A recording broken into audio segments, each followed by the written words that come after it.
So believe it or not, I haven't actually done a video about this guitar yet on my channel.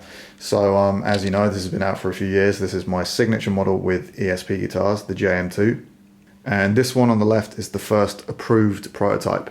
So those of you that have been on my Twitch channel will have seen me potentially play the very first prototype, which looks pretty different to this one. And I updated a few things, and this is the one they sent me that I approved and then went into production. But there's just one thing that's different between this one and the production model, this being the prototype, and it's the arm contour. So you might be able to see on this one, it's got a very kind of straight line across like all the M2s, and on this one it's got a bit more of a curve around there. I think the light is picking up pretty well to demonstrate that. But they are both made in the same factory, literally just off the assembly line, and that one's made the exact same way as that one. And this one is, these are my two main guitars I've just taken out on tour, so they're a bit banged up, a bit dirty at the moment. This one I've been using in E flat. We played the old stuff in E flat instead of E, and the stuff that we did in D is now in C sharp standard, so it just makes it kind of the difference between the two tunings a bit more even. Yeah, so let's take a look at the specs. So when we were tracking guitars for the first record, Conclusion of an Age, I took about 5 guitars to the studio, and the ones that we narrowed it down to that sounded the best was my LTD, Michael Wilton MW600, and my ESP M2, and both of those guitars were older body and a bolt-on neck. And I've kind of come to the conclusion that that is like my preferred tone choice for woods and construction. It's really important to point out the bolt-on thing. I see a lot of people kind of comment like, "Oh, bolt-on," thinking that it's just like a cheaper thing to do. And obviously people just assume neck through is superior. Although neck through is pretty comfortable, the tone to me is way better. You get more like snappy pick attack with a bolt-on neck, and that's really important to me for the type of music I play. So older body with a quilted maple top, got the natural wood binding there, and that is the first ESP or LTD I got was an MH301, and it had quilted maple top and natural binding, so I kind of wanted to do a bit of a throwback to that guitar. Fishman modern pickups, they have active and passive voicing. I've been using these pickups for about 6 years maybe now.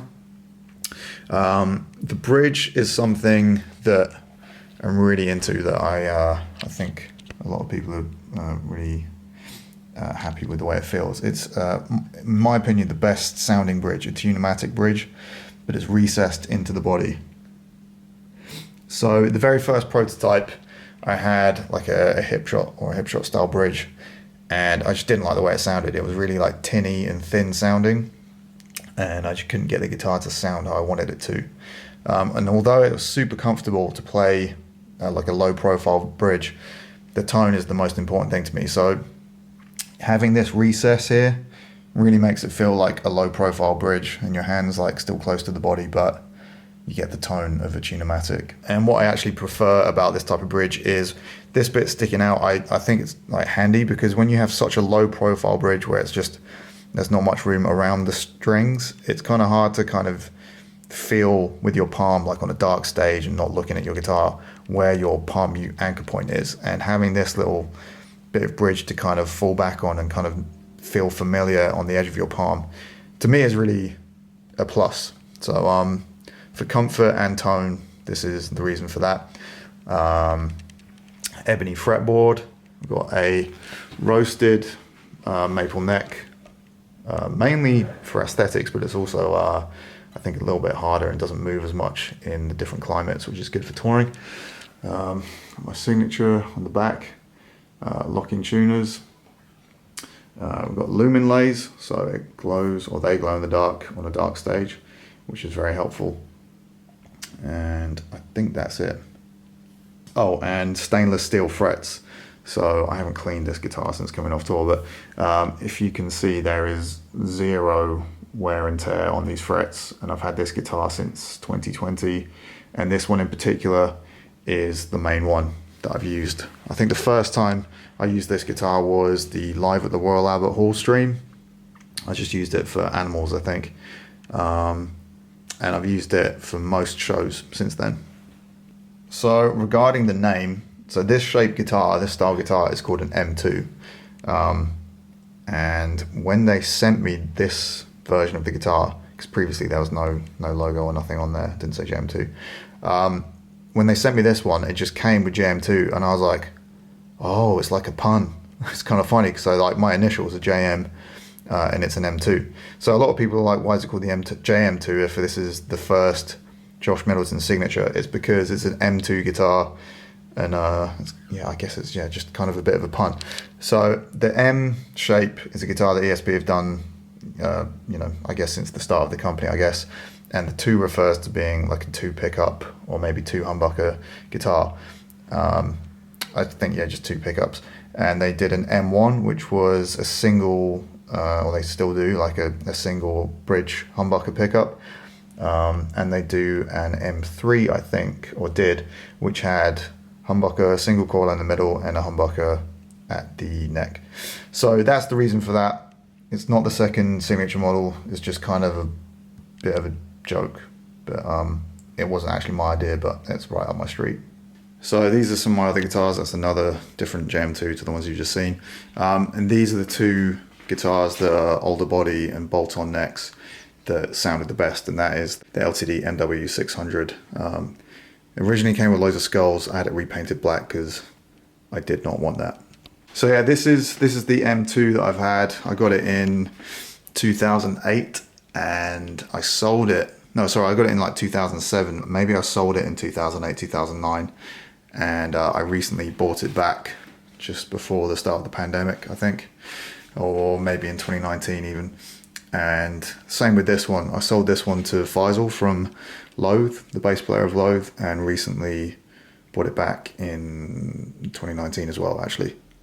And the MW600, this guitar I used on Conclusion of an Age and Edge of the Earth for all the rhythm guitars and most of the leads. Definitely most of the leads on Edge of the Earth. I think more of the leads were done on this one, the M2, on Conclusion. And this is the very first custom shop, which I'll do a video on as well at some point.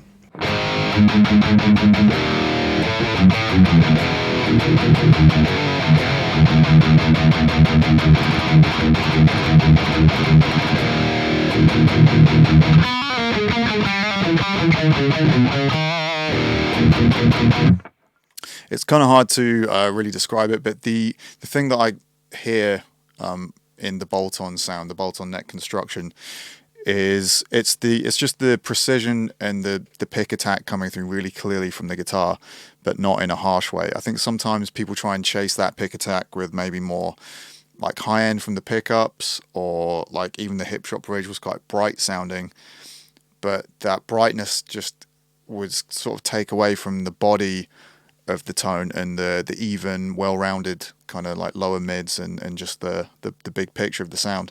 Whereas the bolt-on, I feel just the pick attack comes through in a way that's really clear, precise and defined, but without kind of sacrificing the body and the warmth of the tone.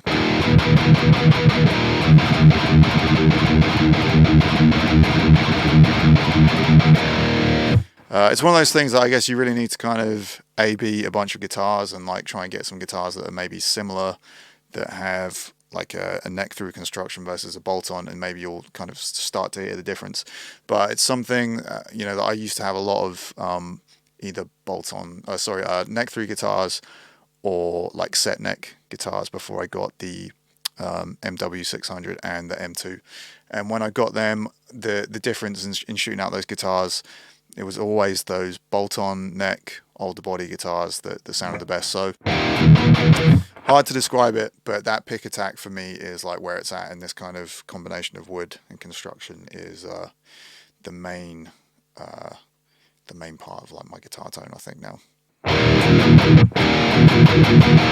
And what you're hearing currently is a Kemper profile of this EVH 100 watt head, the original EVH. This is my favorite one out of all the EVH ones. I definitely prefer it to the Stealth. And this may or may not be in a new Kemper pack.